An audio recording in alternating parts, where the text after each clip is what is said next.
கிறிஸ்துவுக்குள் அன்பாக அழைக்கப்பட்ட சகோதர சகோதரி யாவருக்கும் நம்முடைய பிதாவகை தேவனாலும் கர்த்தராகிய இயேசு கிறிஸ்தினாலும் கிருபையும் சமாதானம் உண்டாவதாக.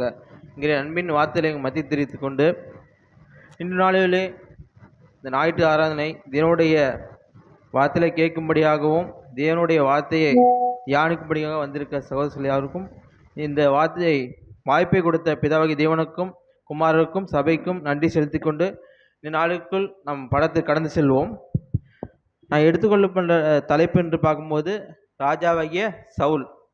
இந்த தலைப்பின் கீழ் நாம் சற்று தியானிப்போம். இப்போ நம்ம இந்த பைபிள் நம்ம எடுத்துக்கொண்டோமா, சவுல் மொத்தம் எத்தனை சவுல் இருக்கான்னு நமக்கு தெரியுமா?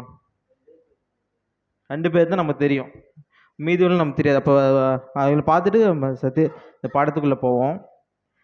ஒரு வசனம் வாசிக்கலாம். ஆதியாகமம் 36ஆம் அதிகாரம் 37வது வசனம்.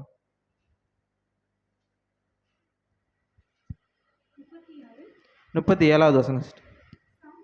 பின் அங்கே இருக்கிற நதிக்கு சமீபமான ரெகோபாத் என்னும் ஊரான் ஆகிய சவுல் அவனுடைய பட்டணத்திற்கு வந்தான். இங்கே பார்க்குறோம், இங்கே ரெகோபாத் என்னும் ஊராகிய சவுல் ஒன்று இருக்கிறாரு. அடுத்ததாக 100 வசனம் ஒன்று வாசிக்கலாம்.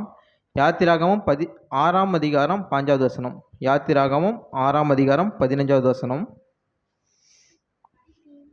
சீமியோனின் குமாரர் எழுவேல், யாமின், ஓகாத், யாகின், சோகர், கானனியா ஸ்திரீயின் குமாரனாகிய சவுல் சீமியுடைய வம்சங்களின் தலைவர் இவர்களே. இங்கே பார்க்குறோம், சிமியோனின் குமாரனாகிய அவர் பிறந்துட்ட கானானின் சவுல். இப்படி பார்க்க 2 சவுல் நம்ம பார்த்துட்டோம். 3வது ஒரு சவுல் பார்ப்போம். அது 1 சாமுவேல் 9ஆம் அதிகாரம் 2வது வசனம்.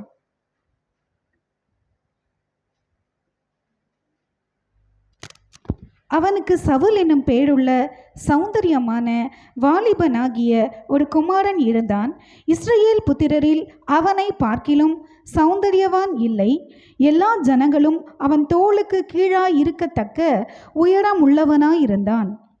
அங்கே ஒன்று பார்க்குறோம், இவர் நமக்கு தெரிஞ்ச ராஜாவாகிய சவுல். 3வது ஒரு சவுல் பார்க்குறோம். அது அப்போஸ்தலர் 13ஆம் அதிகாரம் 1வது வசனம் பார்க்கும்போது பவுல் என்னப்பட்ட சவுல் நம்ம பார்க்குறோம். இப்போ வேதத்தில் எத்தனை சவுலுக்குன்னு பார்த்துட்டோம். மொத்தம் 4 சவுல். 2 சவுல் நமக்கு அறிமுகம் இல்லாத சவுல்கள். 2 சவுல் நமக்கு நமக்கு எல்லாம் நமக்கு தெரிஞ்ச சவுல். இந்த நாளும் கூட நம்ம சவுல் அவர் குறித்து தான் நான் சில நாள் பார்க்குறோம். இது ஒரு கேஸ் ஸ்டடியாக இப்போ நம்ம பார்க்கலாம். அப்படி பார்க்கும்போது நம்ம இப்போ இஸ்ரேல் ஜனங்கள் ராஜா வேணும்னு சாமுவேல்ட்டு கேட்குறாங்க. அந்த ஒரு வசனம் நம்ம வாசிக்கலாம். 1 சாமுவேல் 8ஆம் அதிகாரம் 1 முதல் 6 வசனம் வரைக்கும்.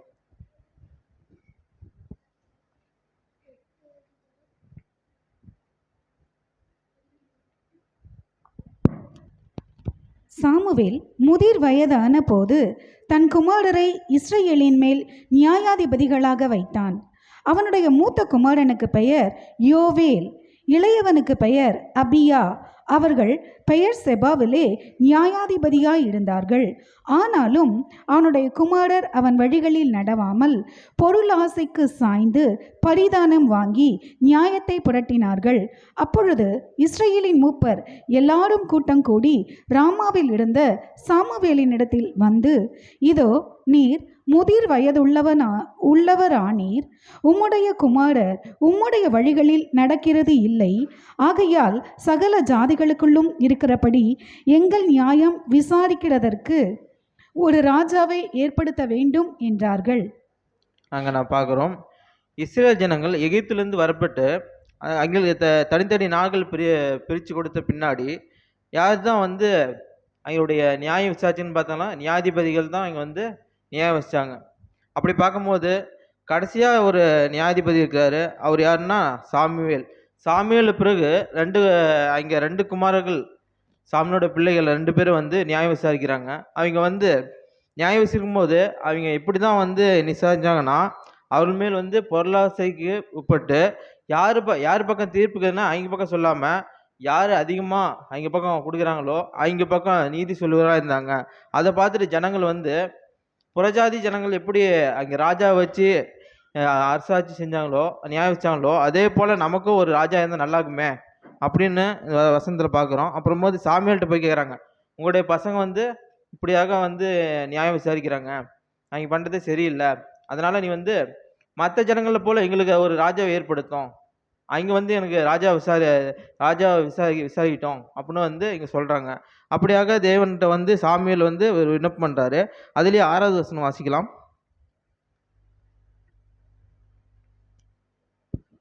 எங்களை நியாயம் விசாரிக்க ஒரு ராஜாவை ஏற்படுத்தும் என்று அவர்கள் சொன்ன வார்த்தை சாமுவேலுக்கு தகாததாய் காணப்பட்டது. ஆகையால் சாமுவேல் கர்த்தரை நோக்கி விண்ணப்பம் பண்ணினான். இப்போ பார்க்குறோம், அந்த நியாயாதிபதிகள் வந்து யார் நியமிச்சார்னு பார்க்கும்போது கடவுள் தான். அப்புறம் வந்து அவங்கள யாரை வந்து வழிநடத்துறான்னு பார்க்கும்போது கடவுள் தான் வழிநடத்தினார். இங்கே வந்து கடவுளை இங்கே வழிநடத்த பிடிக்காம தங்களுக்குள்ளே ஒரு ராஜாவை ஏற்படுத்த அப்படிங்கும்போது, கடவுள் வந்து நியாயாதிபதி ஏற்படுத்தினா வந்து யார் தான் ஏற்படுத்துவார்? கடவுள் தான் ஏற்படுத்துவார். ஆனால் ராஜா வந்து ஏற்படுத்தினா யார் ஏற்படுத்திக்கலாம்? அவங்களுடைய சந்தியிலிருந்து தான் வருவாங்க. அப்படிங்கும்போது கடவுள் வந்து அவங்கள வந்து ராஜாவை ஏற்படுத்த முடியாது. அப்படி பார்க்கும்போது கடவுள்கிட்ட வந்து இந்த ஒரு விஷயம் பிடிக்கல, அதனால வந்து அவங்க இஷ்டப்படி நீ வந்து செய்ய அப்படின்னு வந்து அவர் ராஜா ஏற்படுத்துறாரு. அந்த ராஜா தான் யாருன்னு பார்க்கும்போது சவுல் ராஜா. இவருடைய அப்பா பேர் வந்து பார்க்கலாம். 1 சாமுவேல் 9ஆம் அதிகாரம் 1வது வசனம். பென்யமீன் கோத்திரத்தாரில் கீஸ் என்னும் பேருள்ள மகா பராக்கிரமசாலியான ஒரு மனுஷன் இருந்தான். அவன் பென்யமீன் கோத்திரத்தானாகிய அபியாவின் மகனான பெகோராத்துக்கு பிறந்த சோராரின் புத்திரனாகிய அபியேலின் குமாரன். இங்கே பார்க்கும்போது அபியாவின் மகனாகிய பெரோகத்துக்கின் பிறந்த கோராவின் புத்திரனாகிய அபிலின் குமாரனாகிய கீஸ். இவர் வந்து இவரோட அப்பா பேர் வந்து கீஸ். இவர் என்ன கோத்திரம் பார்க்கும்போது பென்யமின் கோத்திரம். அப்படி பார்க்கும்போது பிதாவாகிய தேவன் முதலாவது இஸ்ரேல் ஜனங்களுக்கு ஒரு ராஜா வேணும். அப்படி அந்த ராஜா யார் மூலியமாக தேர்ந்தெடுத்தாருன்னு பார்க்கும்போது சவுல் மூலியமாக தேர்ந்தெடுக்கிறாரு. அப்படி பார்க்கும்போது முதல்ல நமக்கு ஒரு சந்தேகம் வரும். ஏன்னா இங்கே வந்து பென்யாமீன் கோத்திரத்துல தான் ராஜா ஏற்படுத்துறாரு. ஆனால் நம்ம எந்த கோத்திரத்தில் தான் ராஜா வரணும்? அப்படி பார்க்கும்போது நம்ம வந்து ஒரு வசனம் வாசிக்கலாம். ஆதியாகமம் 49ஆம் அதிகாரம் 8 முதல் 10. ஏன்னா இந்த இஸ்ரேல் ஜனங்கள் யாருன்னா 12 கோத்திரம். அந்த 12 கோத்திரத்துலேருந்து தான் ராஜா ஒன்றும் வந்து இந்த யாக்கோப்பு வந்து ஆசீர்வதிச்சிருப்பார். அப்படி ஆசீர்வதிச்ச மகன் யாருன்னு நம்ம பார்க்கலாம். ஆதியாகமம் 49ஆம் அதிகாரம் 8 முதல் 10. யூதாவே, சகோதரரால் புகழப்படுபவன் நீயே. உன் கரம் உன் சத்துருக்களுடைய பிடரியின் மேல் இருக்கும். உன் தகப்பனுடைய புத்திரர் உன்மேல் பணிவார்கள். யூதா பாலசிங்கம், நீ இரை கவர்ந்து கொண்டு ஏறி போனாய். என் மகனே, சிங்கம் போலும் கிளிஞ்சி சிங்கம் போலும் மடங்கி படுத்தான். அவனை எழும்புகிறவன் யார்? சமாதான கர்த்தர் வருமளவும் செங்கோல் யூதாவை விட்டு நீங்குவதும் இல்லை. நியாய பிரமாணிக்கன் அவன் பாதங்களை விட்டு ஒளிவதும் இல்லை. ஜனங்கள் அவரிடத்தில் சேருவார்கள். இங்கே பார்க்கும்போது யூதா கோத்திரம் தான் அவர் வரணும். ராஜா யார் தேவனை ஏற்படுத்தினார்னு பார்க்கும்போது யூத கோத்திரத்தில் தான் வரணும். அப்படிங்கும்போது ஏன் வந்து யூத கோத்திரந்து தேர்ந்தெடுக்காம பென்யமீன் கோத்திரம் தேர்ந்தெடுத்தாரு? அப்படிங்கும்போது நம்ம அங்கே முக்கியமாக பார்க்கணும். நமக்குள்ள கேள்வி வரும். நம்ம பைபிள் படிக்கும்போது ஏன் வந்து பென்யமீன் கோத்திரத்தை தான் எடுத்தாரு? யூத கோத்திரத்தை தானே அவர் தேர்ந்தெடுத்துக்கணும். அப்படி பார்க்கும்போது ஏன் வந்து யூத கோத்திரம் தேர்ந்தெடுக்கலன்னு பார்க்கும்போது யூதா வந்து ஒரு சில தவறு செய்கிறார். அந்த தவறு எதுனா பார்க்கும்போது ஆதியாகமம் 38ஆம் அதிகாரம் 2வது வசனம்.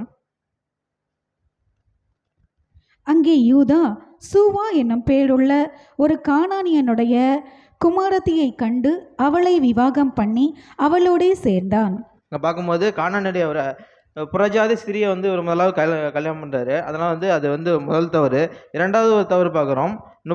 அதுலேயே 38ஆம் அதிகாரம் 24வது வசனம் 26வது வசனம்.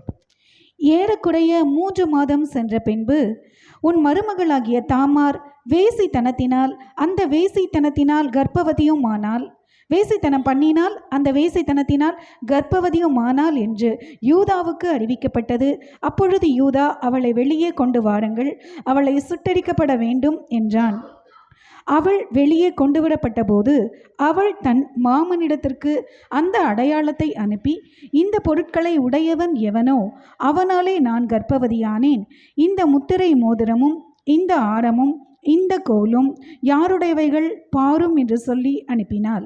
யூதா அவைகளை பார்த்தறிந்து, என்னிலும் அவள் நீதியுள்ளவள், அவளை என் குமாரனாகிய சேலாவுக்கு கொடாமல் போனேனே என்றான். அப்புறம் அவன் அவளை சேரவில்லை. இங்கே பார்க்கும்போது முதலாவது யூதா வந்து தம்முடைய மருமகளாகிய அவர்கிட்ட பிள்ளை பெறாரு. இது அவர் வேசித்தனம், அந்த வேசி வழியாக தான் போகிறாங்க. அங்கே மருமக வேசித்தனமாக தான் அவரோட யூதாவிட்ட வராங்க. அப்படி யூதாவுக்கு அது தெரியாது, நம்ம மருமகள் தானே. அதெல்லாம் இது தம்முடைய குமார்களை பெற்ற நம்ம வசனத்தில் வாசிக்கலாம். அதுலேயே நம்ம இப்போ நமக்கு ஒரு கேள்வி வரும், யூதாவை தவறு செஞ்சிட்டாரு, இதன் மூலயமா தேவன் யூதா கோத்திலிருந்து ராஜாவை தேர்ந்தெடுக்கலை. அப்படி பார்க்கும்போது அந்த காலகட்டத்தில் யூதா கோத்திரத்தில் யார் ராஜாவை யூதா கோத்திரத்தில் யார் இருந்தாங்கன்னா ஈசா இருந்தார். அப்போ தாவீதுன்னு பார்க்கும்போது தாவீது குழந்தையா இருந்திருப்பார் பார்க்கலாம். அதுக்கப்புறம் தான் சவுலுக்கு பிறகு தான் தாவீது வர்றார். அவர் எந்த கோத்திரத்தில் வர்றாருன்னு பார்க்கும்போது யூதா கோத்திரத்தில் வர்றார். அது கரெக்டு, யூதா கோத்திரத்தை தான் நான் தேர்ந்தெடுத்துக்கணும். அப்படி ஈசாயை தேர்ந்தெடுத்துக்கலாம்ல தேவன். ஈசாயை தேர்ந்தெடுக்கும் போது ஏன் சவுல் தேர்ந்தெடுத்தாரு அப்படின்னு நமக்கு கேள்வி வந்துச்சுன்னா, நம்ம இந்தமாரி வேஸ்தனம் மூலியமாக அப்படி அந்த தவறு செஞ்சிட்டுனா நியாயப்பிரமாணத்தில் தேவன் ஒரு தண்டனை கொடுப்பாரு. ஏன்னா இந்தமாரி செஞ்சுட்டா ஒரு நியாயப்பிரமாண தண்டனை இருக்குது. அந்த தண்டனை நம்ம ஒன்று வாசிக்கலாம். உபாகமம் 23ஆம் அதிகாரம் 1வது வசனம் மற்றும் 2வது வசனம்.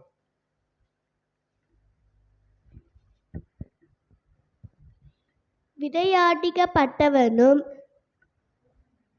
கோசமறுபட்டவனும் கர்த்தருடைய சபைக்கு உட்படலாகாது. வேசி பிள்ளையும் கர்த்தருடைய சபைக்கு உட்படலாகாது. அவனுக்கு 10ஆம் தலைமுறையானவனும் கர்த்தருடைய சபைக்கு உட்படலாகாது. இங்க பார்க்கறது 2வது வசனத்துல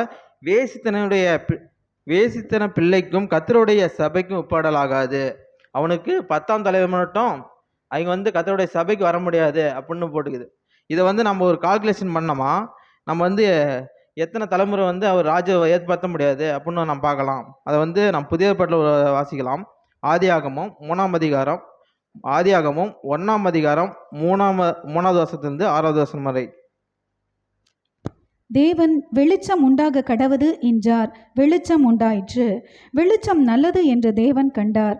வெளிச்சத்தையும் இருளையும் தேவன் வெவ்வேறாக பிரித்தார். தேவன் மத்தேயு 1ஆம் அதிகாரம் 3வது வசனம் மற்றும் 6வது வசனம் வரைக்கும்.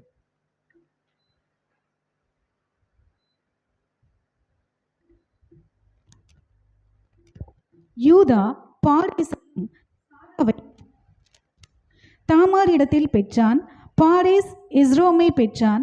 எஸ்ரோம் ஆராமை பெற்றான். ஆராம் அமினதாபை பெற்றான். அமினதாப் நகசோனை பெற்றான். நகசோன் சல்மோனை பெற்றான். சல்மோன் போவாஸை ராகாப்பினிடத்தில் பெற்றான். போவாஸ் ஓபேதை ரூத்தினிடத்தில் பெற்றாள். ஓபேத் ஈசாயை பெற்றாள். ஈசாய் தாவீது ராஜாவை பெற்றான். தாவீது ராஜா உரியாவின் மனைவியாய் இருந்தவள் இடத்தில் சாலமோனை பெற்றான். நாங்கள் பார்க்க போகிறோம். இது யூதா கோத்திரத்திலிருந்து ராஜாக வந்த சந்ததிகள். இதில் நம்ம கணக்கு போடலாம், ஒரு 10 சந்ததி கணக்கு போடலாம். அப்படி பார்க்கும்போது முதலாவது யாருன்னு பார்க்கும்போது யூதா, 2வது பாரே சல்பை சாராவையும், 2 பேரும் ரெட்டை குழந்தைங்க. அப்படிங்கும்போது அவங்க 2 பேரும் ஒன்றா போட்டுக்கலாம். ஃபஸ்ட்டு யூதா, 2வது சாரா, பாரேஸ், 3வது எஸ்ரோம், 4வது ஆரோம், 5வது அபிதனாய், 7வது நகசோன், 8 சல்மோன், 9 போவாஸ், 9வது ஓபேத், 10வது ஈசாய், 11வது யார் வர்றாருன்னா தாவீது. இப்படி பார்க்கும்போது 10 தலைமுறைக்கு வந்து தேவன் வந்து இங்கே வந்து 10 தலைமுறை ஆயிடுச்சு. அதனால தான் அந்த ஒரு நம்ம பார்க்குறோம், ஒரு தப்பு செஞ்சிட்டாரு. அது நியாயப்பிரமாணம் படி ஒரு தண்டனை. என்னன்னா வேஸ்தனம் பண்ணிட்டு வந்த பிள்ளைங்கிட்ட வந்து ஒரு தப்பு செஞ்சால் 10 தலைமுறைக்கு வந்து எங்கள் சபைக்குள்ளே வரக்கூடாது. இதுதான் ஒரு தண்டனை. அப்படி பார்க்கும்போது அந்த 10 தலைமுறைக்கு தேவன் வந்து ராஜாவை ஏற்படுத்தலை. 11ஆம் தலைமுறை தான் யாரை இப்போ ஏற்படுத்தலாம் பார்க்கும்போது 6வது வசனம் வாசிக்கலாம். அதில் வந்து ஈசாய் தாவீது ராஜாவை பெற்றார். அப்படி பார்க்கும்போது ஈசாய் தான் தாவீதை வந்து பெற்றார். அப்படி பார்க்கும்போது தாவீது ராஜாவை தான் 11வது ராஜா. அப்படி பார்க்கும்போது தேவன் வந்து ஒரு ராஜாவை ஏற்படுத்தினார்னா முதலாவது ஒரு விரும்பிட்ட மனசு யாருன்னு பார்க்கும்போது சவுல் ராஜா தான். அப்படி பார்க்கும்போது யுவத கோத்திரத்தில் தானே ராஜா வரணும்.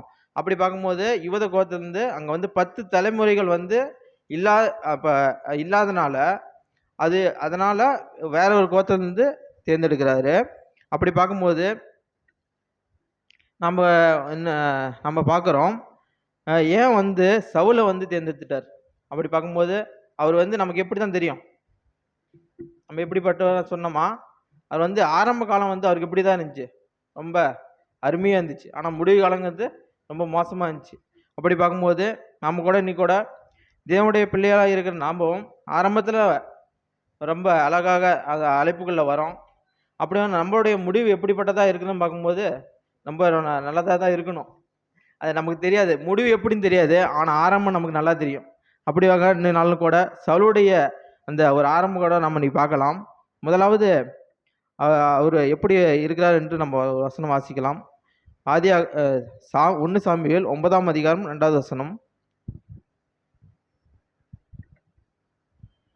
அவனுக்கு சவுல் என்னும் பேருள்ள சௌந்தரியமான வாலிபனாகிய ஒரு குமாரன் இருந்தான். இஸ்ரவேல் புத்திரரில் அவனை பார்க்கிலும் சௌத்திரியான் இல்லை. எல்லா ஜனங்களும் அவன் தோளுக்கு கீழே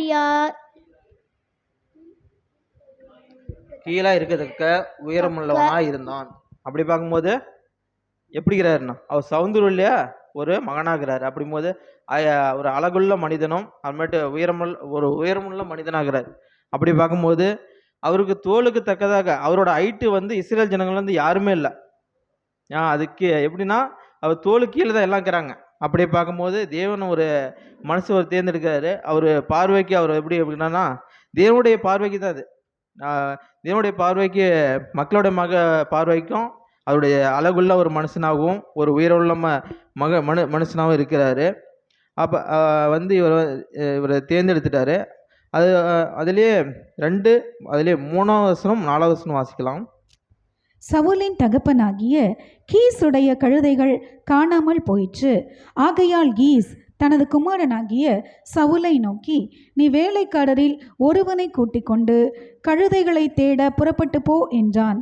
அப்படியே அவன் எபிராயிம் மலைகளையும் சலீஷா நாட்டையும் கடந்து போனான். அங்கே அவைகளை காணாமல் சாலிம் நாட்டை கடந்தார்கள், அங்கேயும் காணவில்லை. பென்யமின் நாட்டை உருவ கடந்தும் அவைகளை காணவில்லை. இங்கே பார்க்கும்போது சவுல் வந்து ஒரு எப்படின்னா ஒரு பணக்காரோட பயனாகிறார். எப்படி பார்க்கும்போது அவருடைய தகப்பனுக்கு என்னதான் இருந்துச்சுன்னு போது கழுதைகள் இருந்தது, கழுதைகள் ஆடு மாடுகள் இருந்துச்சு.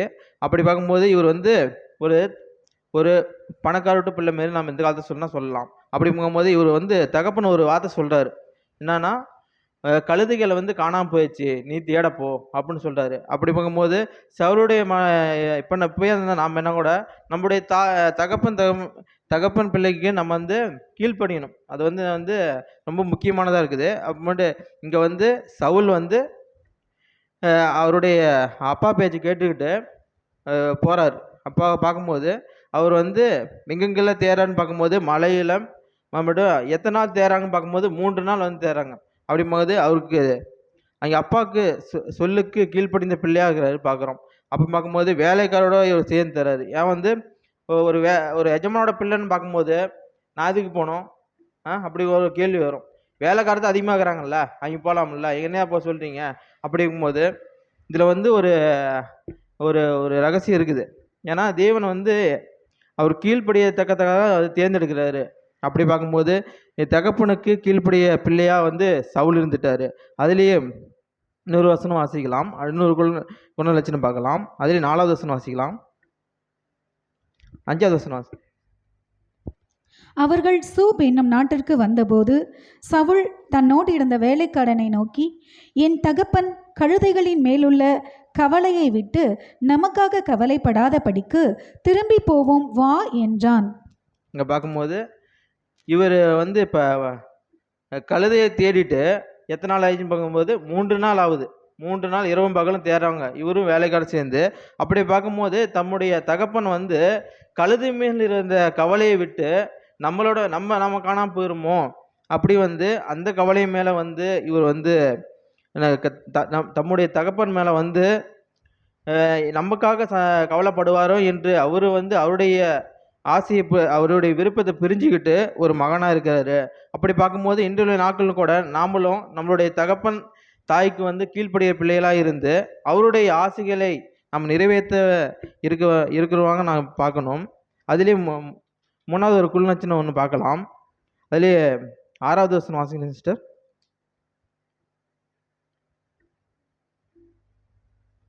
அதற்கு அவன், இதோ இந்த பட்டணத்திலே தேவனுடைய மனுஷன் ஒருவர் இருக்கிறார், அவர் பெரியவர், அவர் சொல்லுகிறதெல்லாம் தப்பாமல் நடக்கும், அங்கே போவோம், ஒருவேளை அவர் நாம் போக வேண்டிய நம்முடைய வழியை நமக்கு தெரிவிப்பார் என்றான்.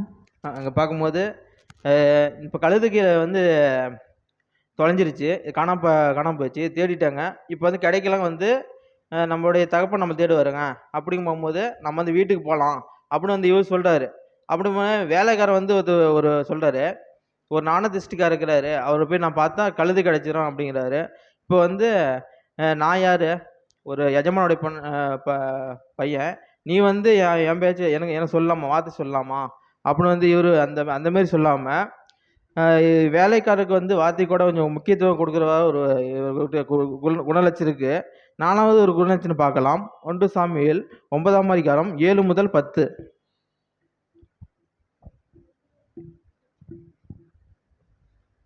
அப்பொழுது சவுல் தன் வேலைக்காரனை பார்த்து, நாம் போனாலும் அந்த மனுஷனுக்கு எண்ணத்தை கொண்டு போவோம், நம்முடைய பைகளில் இருந்த தின்பண்டங்கள் செலவழித்து போயிற்று, தேவனுடைய மனுஷனாகிய அவருக்கு கொண்டு போகத்தக்க காணிக்கை நம்மிடத்தில் ஒன்றுமில்லையே என்றான். அந்த வேலைக்காரன் பின்னும் சவுலை பார்த்து, இதோ என் கையில் இன்னும் 1/4 சேக்கல் வெள்ளி இருக்கிறது. அங்கே பார்க்கும்போது தேவனுடைய ஒரு சாமியால் நான் பார்க்க போகிறாங்க. அப்போ பார்க்கும்போது அவருக்கு நான் என்ன கொண்டு போவோம், வெறுங்கையாக நம்ம போவோமா, நம்மகிட்ட எதுவுமே இல்லையே அப்படின்னு வந்து சவுல் சொல்கிறாரு வேலைகிட்ட.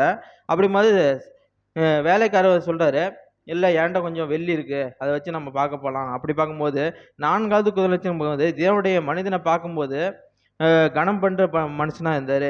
இந்த நாளும் கூட ஒருத்தர் நான் பார்க்க போகிறோன்னா என்ன போவோம், எது ஒன்று வாங்கிட்டு போவோம். அப்படி பார்க்கும்போது நாம் வந்து அது எதுக்கு தான் செய்யணும், ஒரு மரியாதைக்காக தான் நம்ம செய்கிறோம்.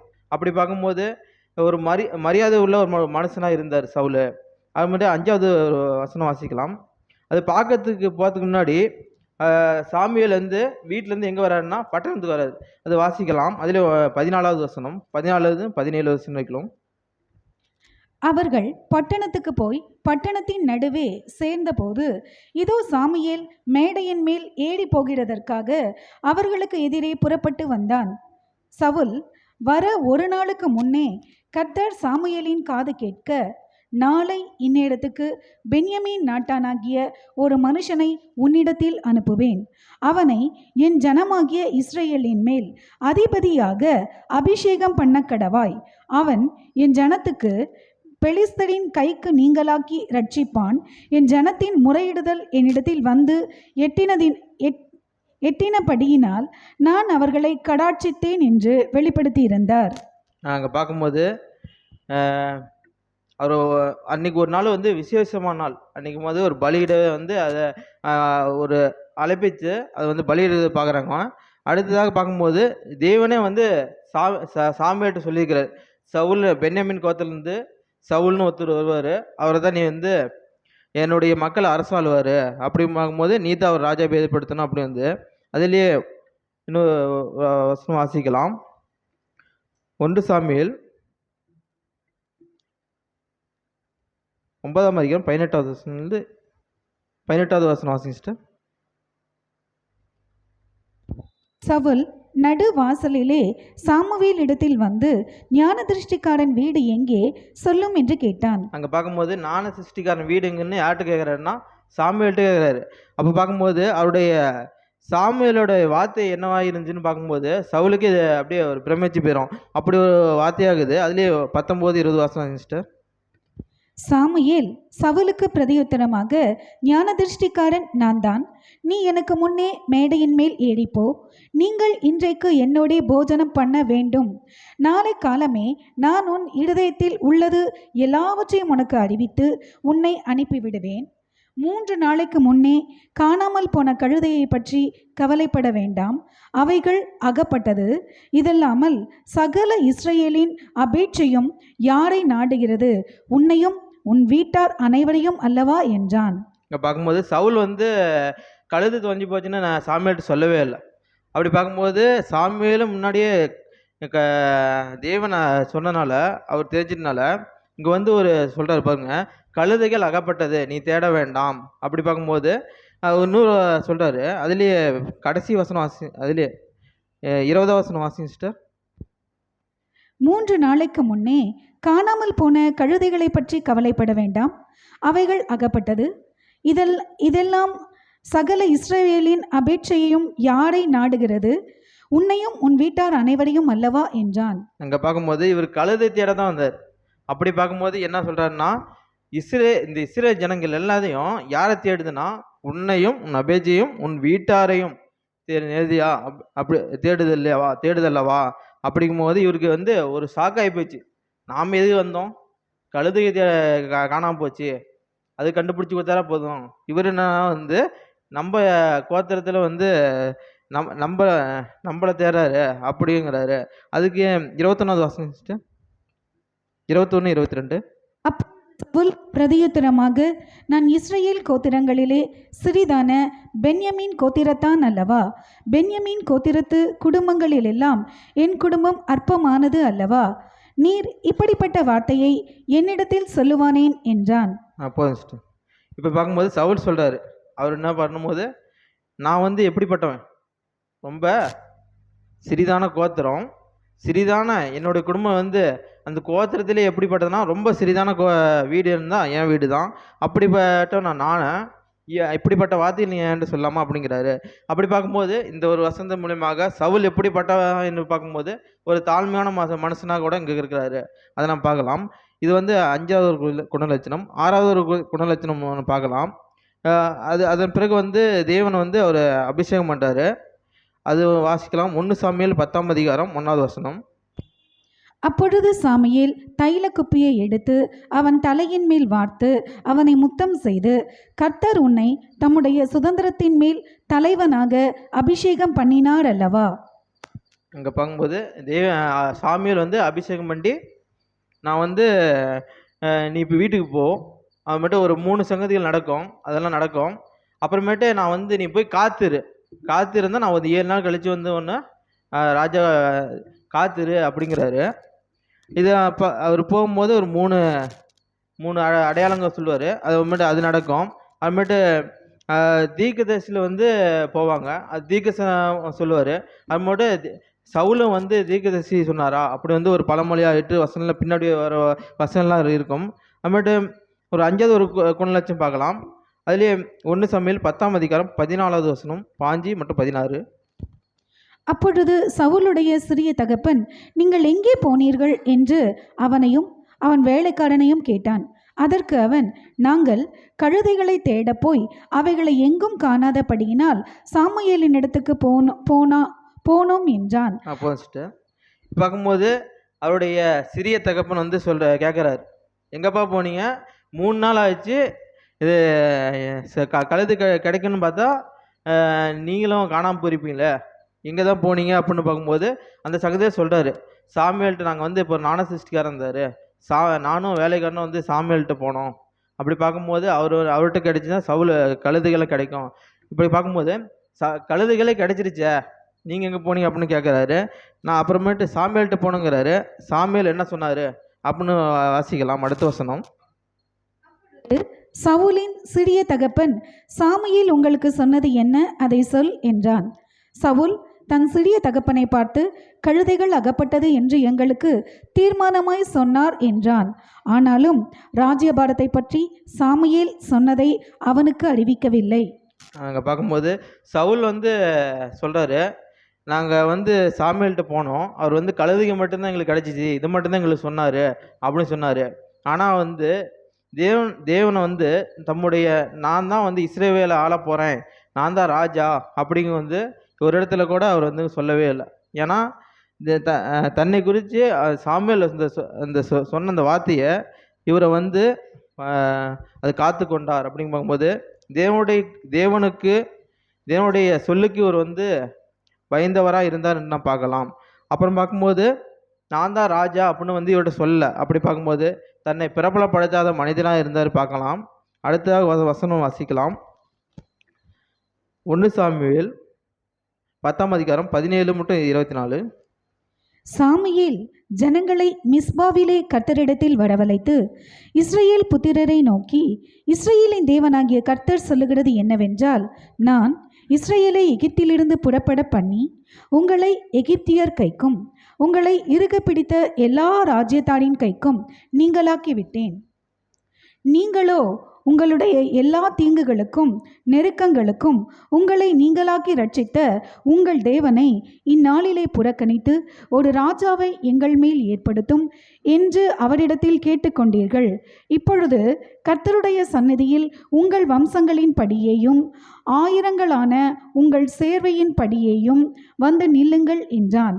சாமுவேல் இஸ்ரவேலின் கோத்திரங்களையெல்லாம் சேர பண்ணின பின்பு பென்யமீன் கோத்திரத்தின் மேல் சீட்டு விழுந்தது.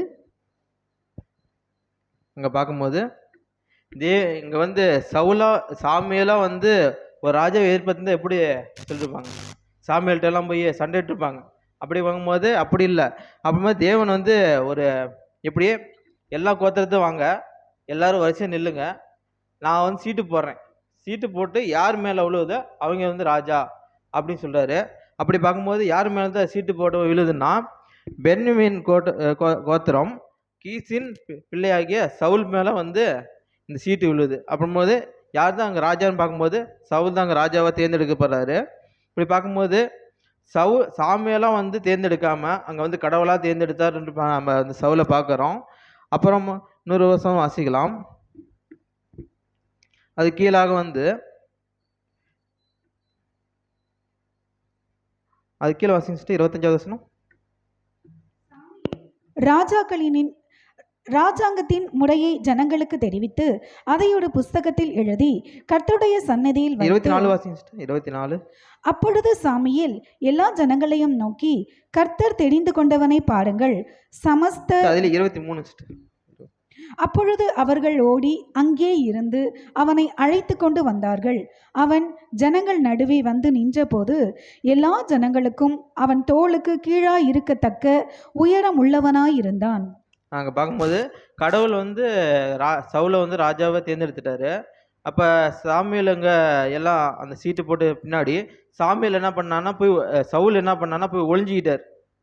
யார் என்ன பிடிச்சி ராஜாவாக்கிறவங்களோன்னு வந்து அந்த என்ன அவர் போய் ஒளிஞ்சிட்டாரு. அப்புறமேட்டு கர்த்தருடைய வார்த்தை உண்டாக்கி அவர் வந்து ஒரு தலவாரத்துக்கு பின்னாடி ஒளிஞ்சிருக்காரு, அவர் பிடிச்சிட்டு வாங்க அப்படிங்கும்போது அவர் பிடிச்சி அவர் ராஜாவை ஏற்படுத்தினாங்கன்னு நான் பார்க்கலாம்.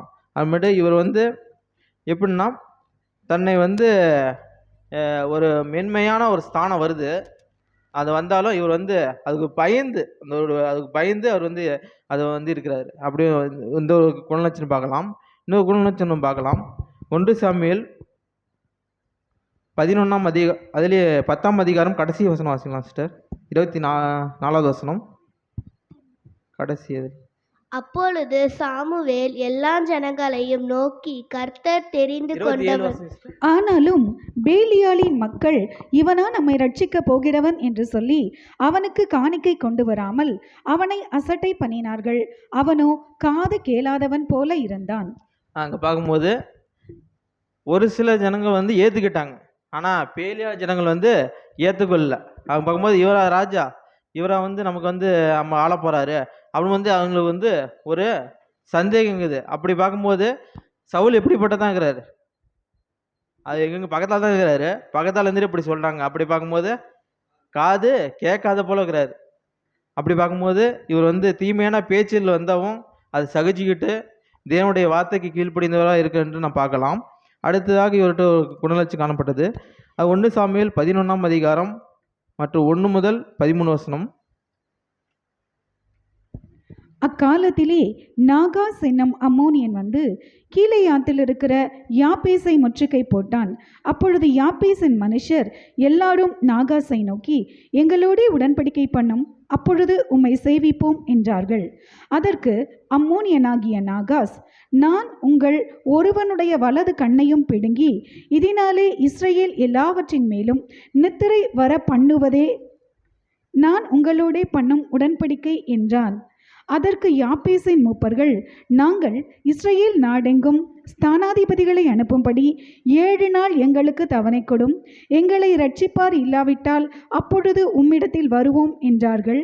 அப்பொழுது ஸ்தானாதிபதிகள் சவுலின் ஊராகிய கிபியாவிலே வந்து ஜனங்களின் காது கேட்க அந்த செய்திகளை சொன்னார்கள்.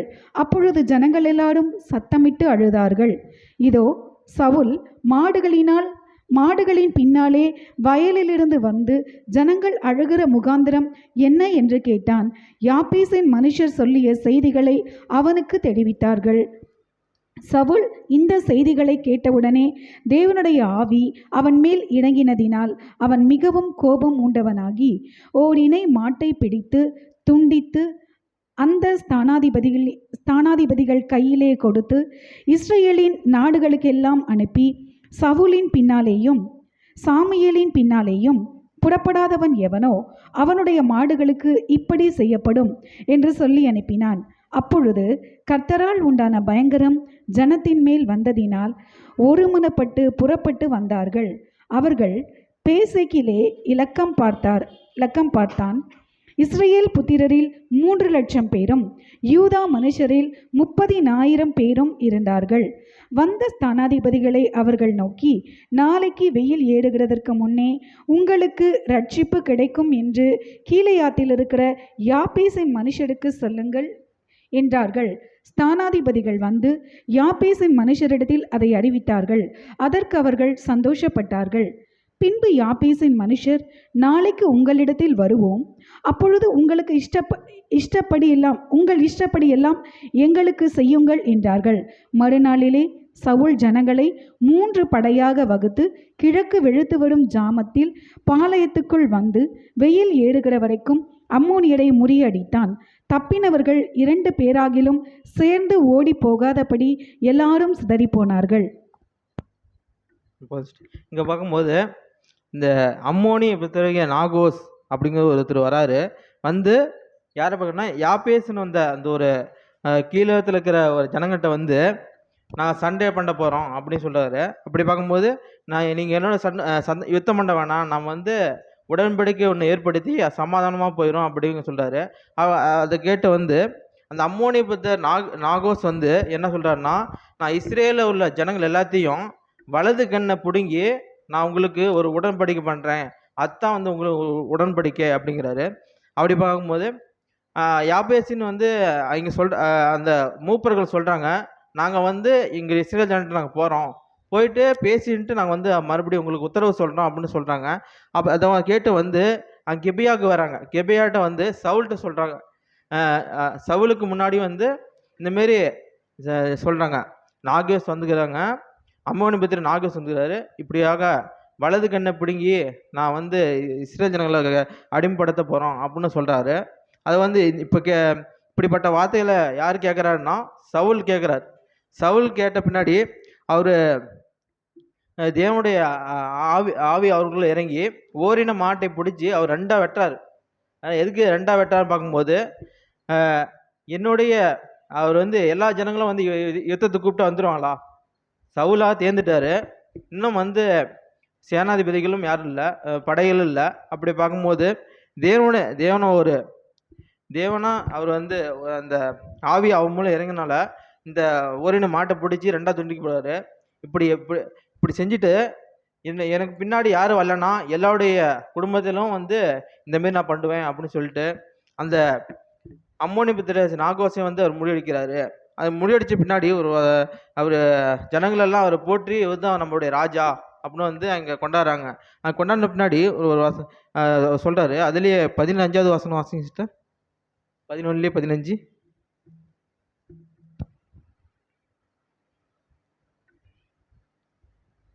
அப்படியே ஜனங்கள் எல்லாரும் கில்காலுக்கு போய் 14.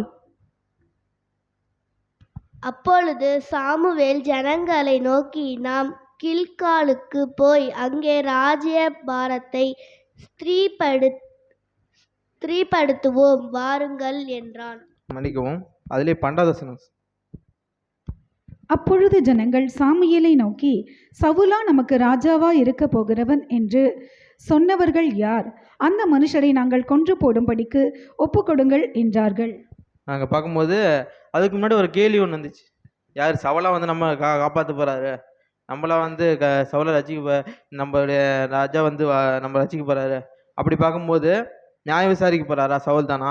அப்படி பார்க்கும்போது இந்த சங்கதிகள் நடந்த பின்னாடி என்ன சொல்றாங்க, யாருப்பா வந்து ராஜா சவுல் ராஜாவாக போறாரு, இவரா நமக்கு ராஜா? அப்படி பார்க்கும்போது இங்கே சொன்னீங்களா என்ன பண்ணலாம், பிடிச்சி கொன்றலாம் அப்படின்னு சொல்றாங்க. ஆனால் சவுல் வந்து என்ன சொல்றாருன்னா, அது அடுத்த வசனம் வாசனம், 13வது வசனம். அதற்கு சவுல், இன்றைய தினம் ஒருவனும் கொல்லப்படலாகாது, இன்று கர்த்தர் இஸ்ரவேலுக்கு ரட்சிப்பை அருளின நாள் அப்படின்னு வந்து சவுல் சொல்றாரு. அப்படி பார்க்கும்போது தேவன் வந்து ஏன்னா சவுல்கிட்ட வந்து இப்படிப்பட்ட காரியங்களை செஞ்ச பின்னாடி அவருக்கு எப்படி ஒரு குணம் வந்துச்சுன்னு பார்க்கும்போது, தேவனுடைய ஆவி வந்த பின்னாடி அவருக்கு வந்து மன்னிக்கிறோடைய குணம் வந்து இங்கே நான் பார்க்குறோம். அப்படியாக சவுல்கிட்ட நம்ம வந்து ஒரு சில குணங்கள் பார்த்தோம். அப்படி பார்க்கும்போது அந்த குணலட்சணம் மட்டும் எத்தனை பார்த்தோம் பார்க்கும்போது ஒரு ஏழு விதமான குணலட்சணம் பார்த்தோம். அப்படி பார்க்கும்போது முதலாவது தகப்பனுக்கு கீழ்ப்படுகிற மகனாக அங்கே இருந்தார், கழுதுகளை தேடி இப்படி போகும்போது. ரெண்டாவது தகப்பனுடைய சந்தோஷத்தை வந்து விரும்பின மகனாக இருந்துட்டாரு. ஆனால் கழுதுகள் தேட போய் நாம் தொலைஞ்சு போயிருமோ அப்படி பார்க்கும்போது அவருடைய தகப்பனுடைய விரும்பின மனுஷனாக இருந்தார். வேலைக்கார சொல்லுக்கு அவருக்கு கணம் கொடுத்து அது பேச்சு முக்கியத்துவம் கொடுத்த மனுஷனாக இருந்தார். நாலாவது பார்க்கும்போது தேவனுடைய மனிதரை கணம் பண்ணுகிற மனுஷனாக இருந்தார். அஞ்சாவது பார்க்கும்போது தன்னை பிரபலப்படுத்தாத மனிதன். அவருக்கு வந்து அவருடைய சித்தப்பாட்டா வந்து என்ன கேட்டிங்க அப்படின்னு பார்க்கும்போது தன்னுடைய ராஜா ஏற்படுத்தினார், அந்த ஒரு பெரிய மதிப்பை அவர் எடுத்துக்கல. அப்படி பார்க்கும்போது தன்னை பிரபலப்படுத்த மனிதனாக இருந்தார். ஆறாவதாக பார்க்கும்போது தன்னை மறைத்து கொண்ட மனிதனாக, ஒரு மேலான ஸ்தானம் வரும்போது அதுக்கு வந்து ஒரு பயந்துட்டு அவர் வந்து தன்னை நான் தான் வந்து ராஜா வந்து முன்னாடியே தெரியும், அபிஷேகம் பண்ணிட்டார் சாமுவேல் அபிஷேகம் பண்ணிட்டார். அப்படி பார்க்கும்போது நான் தான் சவுல் வந்து முன்னதாக அவர் வரல. அது பார்க்கும்போது அவர் ஒரு பயந்து ஒரு மனிதராக இருந்தார். ஏழாவதாக பார்க்கும்போது மன்னிக்கிற குணம் வந்து அவர்கிட்ட இருந்துச்சு. அப்படி பார்க்கும்போது நம்முடைய வாழ்க்கையில் நாம் எப்படிப்பட்டதாக இருக்கணும்னு பார்க்கும்போது சவுல்கிட்ட காணப்பட்ட அந்த கீழ்ப்படிதல், தகப்பனுக்கு கீழ்ப்படிதல் மனுஷனாக நாம் வந்து இருக்கணும். அதுக்கு ஒரு வசனம் வாசிக்கலாம். 2 தீமோத்தேயு 3ஆம் அதிகாரம் 1 முதல் 2. எப்படியெனில் மனுஷர்கள் தற்பிரியராயும் பணப்பிரியராயும் வீம்புக்காரராயும் அகந்தையுள்ளவர்களாயும் தூஷிக்கிறவர்களாயும் தாய் தகப்பன்மாருக்கு கீழ்ப்படியாதவர்களாயும் நன்றி அறியாதவர்களாயும் பரிசுத்தம் இல்லாதவர்களாயும் சுபாவ அன்பு இல்லாதவர்களாயும் இணங்காதவர்களாயும் அவதூறு செய்கிறவர்களாயும் இச்சையடக்கம் இல்லாதவர்களாயும் கொடுமை உள்ளவர்களாயும் நல்லோரை பகைக்கிறவர்களாயும். இப்போ பார்க்கும்போது கடைசி நாள் கொடிய நாட்கள் அப்படிங்கும்போது நம்ம எந்த நாட்கள் தான் வாழ்ந்துருக்கிறோம்? கடைசி நாளில் வந்துருக்கிறோம். இன்னைக்கு நாம் பார்க்கும்போது தாய் தகப்பனுக்கு கீழ்ப்படுகிற பிள்ளைய நான் பார்க்கலாம் போது பார்க்க முடியாது. ஏன்னா இது கடைசி காலமாக இருக்குது. அப்படி பார்க்கும்போது எங்கள் கூட தீமோத்தேயுக்கு சொல்லிட்டார் பவுல், தாய் தகப்பனுக்கு கீழ்ப்படியாத பிள்ளைகள் வந்து கடைசி காலத்தில் இருப்பாங்க. அப்படி பார்க்கும்போது இன்று நாட்களில் கூட தாய் தகப்பனுக்கு கீழ்ப்படியாத பிள்ளைகள் வந்து நம்ம வந்து அநேகமாக பார்க்கலாம். அப்படி பார்க்கும்போது இன்னொரு ஒரு வசனம் வாசிக்கலாம். எபேசியர் 6ஆம் அதிகாரம் 1வது வசனம்.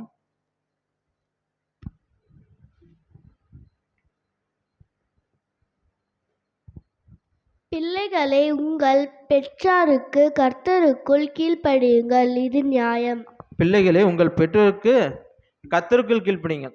நாம் வந்து யாருக்குள் தான் கர்த்தருக்குள் கீழ்ப்படியணும். அப்படி பார்க்கும்போது இது வந்து என்னங்க நியாயம். அப்படிம்போது நியாயம் பார்க்கும்போது அநியாயம்னா நம்ம என்ன சொல்லலாம்? கர்த்தருக்குள் பெற்றோர்கள் கீழ்ப்படியலைன்னா அது அநியாயம். அப்படி நம்ம பார்க்குறோம். அதுலேயே 3வது வசனம் வாசிக்கலாம். எபேசியர் 6ஆம் அதிகாரம் 3வது வசனம். உன் தகப்பனையும் உன் தாயையும் கனம் பண்ணுவாயாக என்பது வாக்கு தத்தமுள்ள கற்பனையாய் இருக்கிறது. உன் தகப்பனையும் தாயும் கனம் பண்ணுவாயாக. இது வந்து இதெல்லாம் கற்பனை, முதலாம் கற்பனை. இது வந்து இங்கே வந்து பவுல் சொல்றாரு, இது வந்து முதலாம் கற்பனை. இப்போ பார்க்கும்போது 10 கட்டளை எத்தனை முதலாம் கற்பனையா? என்னையின்றி வேறே கடவுள் இருக்கக்கூடாது, எனக்கு ஒப்பான விக்கிரகாதனை இருக்கக்கூடாது, என்னை வீணிலே என்னுடைய நாமத்தை வணங்காதிருக்காங்க 3வது கட்டளை.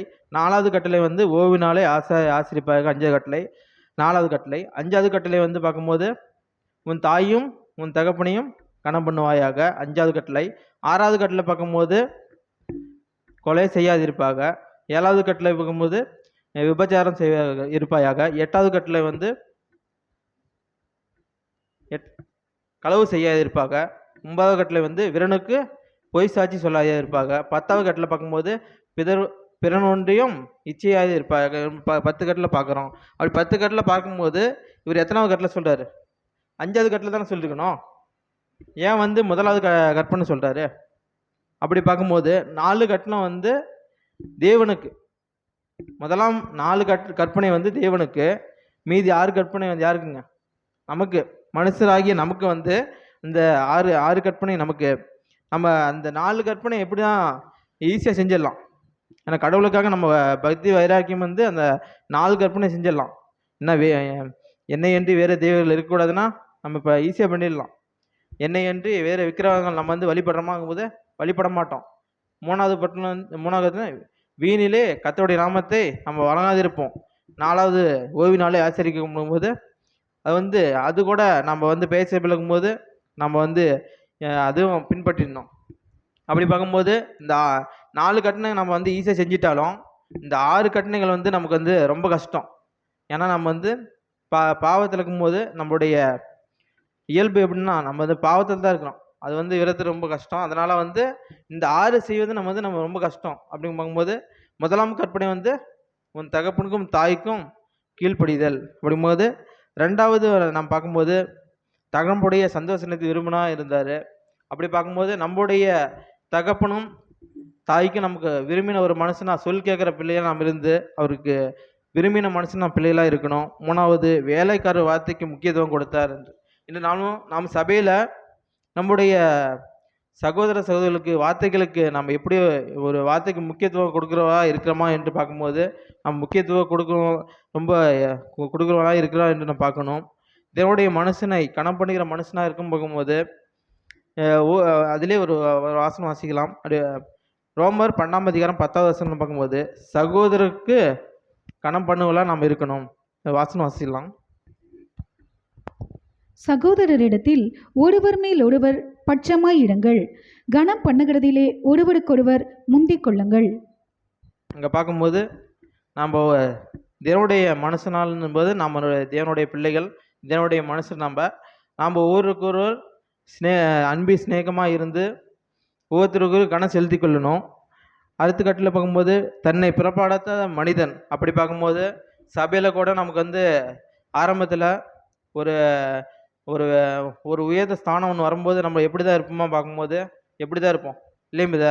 ஒரு ஜெபம் ஒன்று நமக்கு கொடுக்குறாங்கன்னா ஃபஸ்ட்டில் ஆரம்பத்தில் எப்படி தான் விருப்பமாகுது, இல்லை இதை நான் ஜெபிக்கலை அப்படிங்கும்போது ஒரு வசனம் வாசிங்கன்னா சங்கீதம் நீங்கள் வாசிங்க அப்படின்னு பார்க்கும்போது இல்லை இதை நான் வாசிக்கலை அப்படின்னு சொல்லுவோம். ஆனால் அங்கே நமக்கு மேலே ஒரு ஸ்தானம் கொடுக்குறாங்கன்னா அந்த ஸ்தானத்துக்காக இப்போ மூப்பர் பதவின்னு கொடுத்துட்டாங்கன்னா அது வேணால் நம்ம விட்டு கொடுக்குற மாதிரி பார்க்கும்போது அது வந்து ரொம்ப அந்த பதவிக்காக ஆசைப்பட்டு விட்டு கொடுக்காத வந்து அநேகர் இருக்கிறாங்க.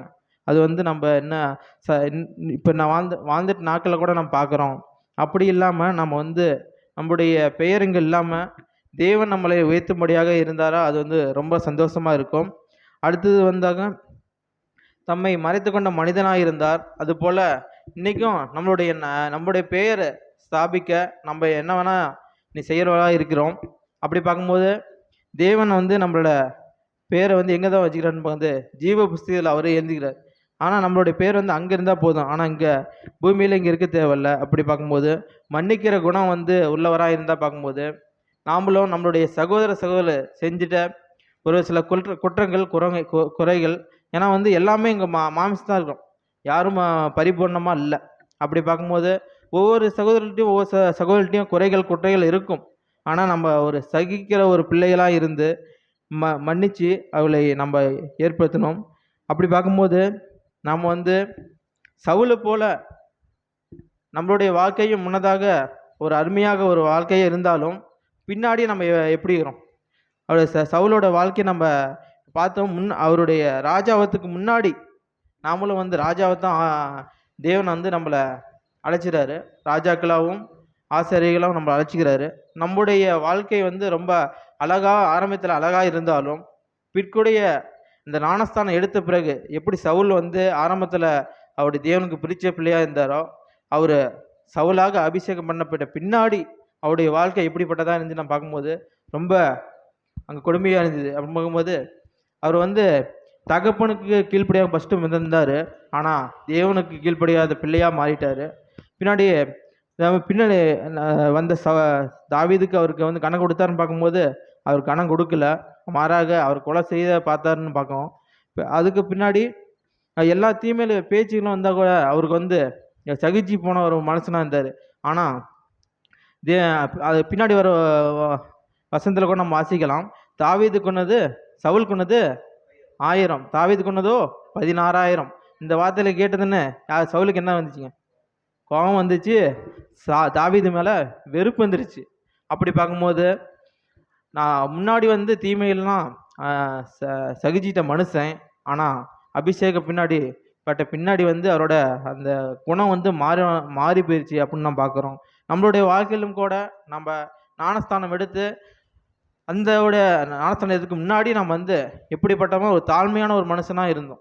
அப்படி பார்க்கும்போது பின்னுடைய நாட்களிலும் கூட நம்மளுடைய இந்தமாரி நம்மளோட சுபாவம் நமக்குள்ள வந்துடக்கூடாது என்று நம்ம ஒரு எச்சரிக்கையான ஒரு வார்த்தை நம்ம பார்க்குறோம். மன்னிக்கிற குணம் வந்து சவுல்கிட்ட இருந்துச்சு முன்னாடி, ஆனால் இப்போ ராஜாவனை பின்னாடி அவர் மன்னிக்கிற குணம் இல்லை.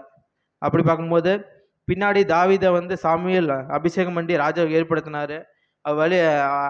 தாவீது ராஜாவிட்டார், அவருக்கு வழி விடாமல். ஆனால் சவுல் மறிக்கிற வரைக்கும் எப்படி தான் வாழ்ந்தாருன்னு பார்க்கும்போது ராஜாவை தான் வாழ்ந்தார். அதுக்கு பின்னாடி தான் ராஜா வந்து அங்கே இஸ்ரேல் ஆண்டாருன்னு பார்க்குறோம்.